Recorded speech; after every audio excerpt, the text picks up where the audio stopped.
Apa itu navigasi? Navigasi adalah interaksi yang memungkinkan pengguna melihat-lihat, masuk, dan keluar dari berbagai konten dalam aplikasi Anda. Kemudian, navigasi mempunyai 3 komponen, di antaranya yaitu yang pertama, navigasi grafik, di mana navigasi grafik yaitu sumber daya XML yang berisi sebuah informasi terkait navigasi di suatu lokasi terpusat.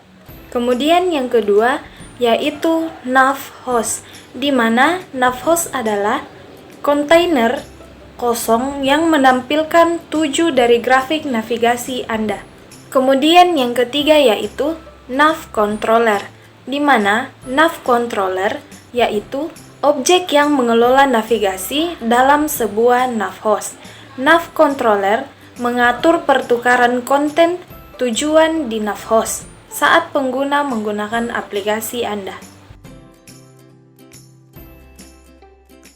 Nah, terlebih dahulu ketika kita setelah selesai membuat suatu project, maka ada kalanya kita masuk ke dalam Gradle-nya dulu karena kita perlu melakukan settingan tambahan. Nah, setelah kita masuk dalam build Gradle, kita masuk dalam sini, kita akan menambahkan beberapa komponen di sini. Nah, yang komponennya itu yang ini. Nah, ini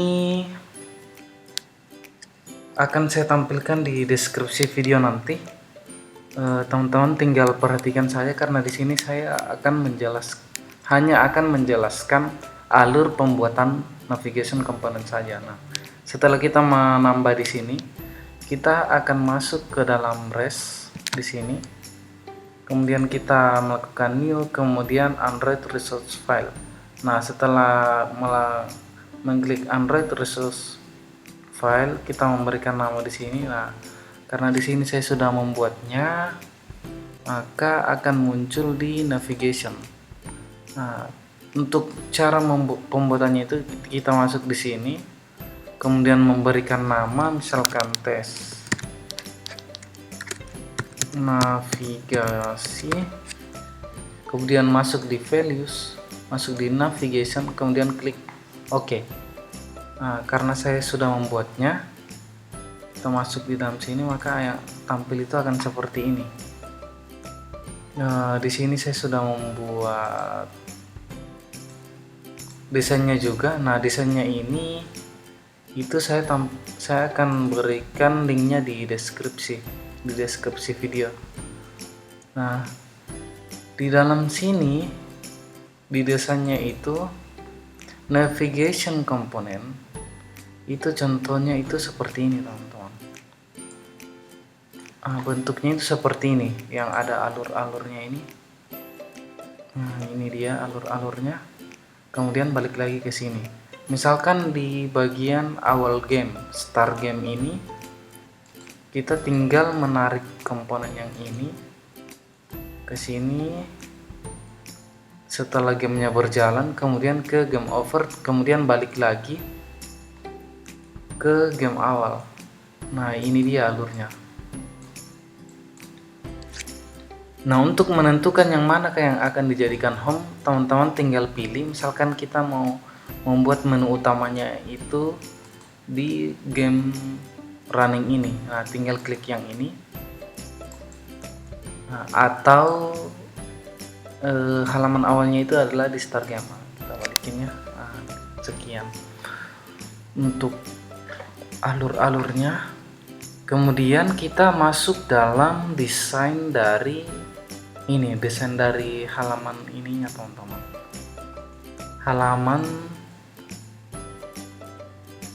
Desain dari halamannya. Nah, untuk melihat sebelumnya teman-teman, ketika kita masuk di build Gradle-nya ini setelah itu kita klik sync now. Nah, setelah mengklik sync now, maka kita lanjut ke dalam pembuatan navigation-nya tadi yang di sini, Android resource file-nya. Setelah masuk dalam sini, untuk melihat codingan dari desain halamannya itu ini dia. Nah, saya akan berikan itu di deskripsi video, teman-teman bisa ikuti nanti. Kemudian kita masuk di dalam Java-nya. Nah, file Java ini berisi tentang codingan dari endgame fragment-nya. Ini adalah codingan dari bahasa Java-nya yang berisi perintah-perintah ketika game itu telah berakhir. Kemudian ini berisi ketika game itu akan dimulai. Yang ini yang ketika dimulai. Dan game fragment ini isinya ketika game sedang berjalan. Nah, kurang lebih seperti itu. Untuk seluruh codingan ini itu saya akan tampilkan di deskripsi video. Nanti teman-teman tinggal mengikuti dan mencoba memahami isi dari skripnya ini. Yang paling utama terlebih dahulu ketika kita membuat navigation component, kita harus menambahkan ini terlebih dahulu. Ini yang paling pertama tadi. Nah, ketika kita sudah menambahkan ini, maka lakukan signal. Setelah melakukan signal, nah itu prosesnya kurang lebih mungkin memakan waktu kurang lebih 3 menit sampai 5 menit. Dan biasanya kalau laptopnya kurang memadai, biasanya prosesnya agak lebih lama. Untuk aplikasi ini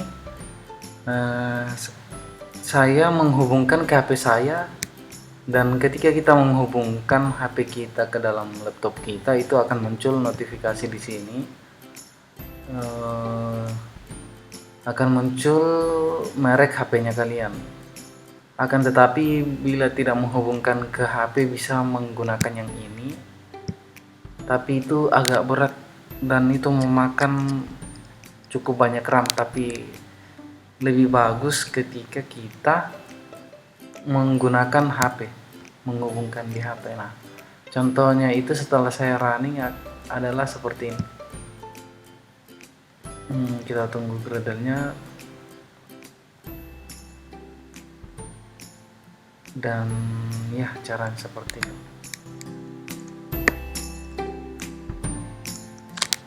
Nah, caranya seperti ini. Ketika sukses maka caranya seperti ini.